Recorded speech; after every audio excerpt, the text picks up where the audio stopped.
21শে ফেব্রুয়ারি একটি তারিখ যা বাঙালি জাতির আত্মত্যাগ, সংগ্রাম ও গৌরবের প্রতীক।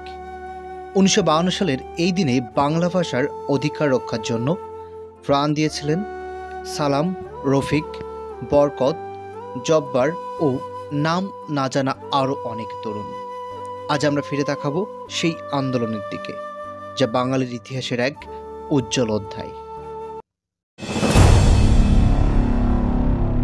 1947 সালে ভারত বিভক্ত হয়ে সৃষ্টি হয় পাকিস্তান, কিন্তু নতুন দেশ গঠিত হলেও শুরু থেকেই পূর্ব পাকিস্তানের মানুষ অবহেলিত হতে থাকে। 1948 সালে পাকিস্তানের গভর্নর মোহাম্মদ আলী জিন্নাহ ঘোষণা দেন, উর্দুই হবে পাকিস্তানের একমাত্র রাষ্ট্রভাষা। Let me make it very clear to you, leave no doubt that the state language of Pakistan is going to be Urdu and no other language. এই ঘোষণা বাঙালিদের জন্য ছিল সম্পূর্ণ অগ্রহণযোগ্য। বাংলা ভাষার প্রতি এই অবিচারের বিরুদ্ধে বিক্ষোভ শুরু হয়। ঢাকা বিশ্ববিদ্যালয়ের ছাত্ররা প্রতিবাদে নামে, গঠিত হয় রাষ্ট্রভাষা সংগ্রাম পরিষদ। 1952 সালের 21শে ফেব্রুয়ারি সরকার 144 ধারা জারি করে, যাতে মিছিল মিটিং করা নিষিদ্ধ হয়। কিন্তু ছাত্ররা সিদ্ধান্ত নেয় তারা বিক্ষোভ চালিয়ে যাবে। সেদিনের সকাল ছিল উত্তাল। ছাত্ররা ঢাকা মেডিকেল কলেজের সামনে জড়ো হয়। তারা 144 ধারা ভেঙে মিছিল বের করলে পুলিশ গুলি চালায়। গুলিতে শহীদ হন সালাম, রফিক, বরকত, জব্বার সহ আরও অনেকে।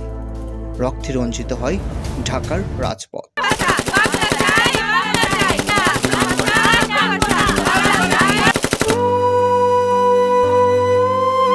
শহীদদের আত্মত্যাগ বৃথা যায়নি। দীর্ঘ আন্দোলনের পর 1956 সালে বাংলা পাকিস্তানের অন্যতম রাষ্ট্রভাষা হিসেবে স্বীকৃতি পায়। আর বাঙালির এই ভাষা আন্দোলনেই পরবর্তী সময়ে মুক্তিযুদ্ধের পথ সুগম করে। 21শে ফেব্রুয়ারি শুধু বাংলাদেশের নয়, সারা বিশ্বের গর্বের দিন। ইউনেস্কো 1999 সালে এই দিনটিকে আন্তর্জাতিক মাতৃভাষা দিবস হিসেবে স্বীকৃতি দিয়েছে। ভাষার জন্য জীবন দেওয়া একমাত্র জাতি আমরা, আর তাই আমাদের দায়িত্ব নিজের ভাষা ও সংস্কৃতিকে শ্রদ্ধা করা এবং আগামীর প্রজন্মকে এর গুরুত্ব বোঝানো। আমরা যেন ভুলে না যাই, ভাষা শুধু যোগাযোগের মাধ্যম নয়, এটি আমাদের পরিচয়, আমাদের অস্তিত্ব। তাই আসুন আমরা আমাদের ভাষাকে ভালোবাসি, সংরক্ষণ করি এবং বিশ্ব দরবারে তুলে ধরি।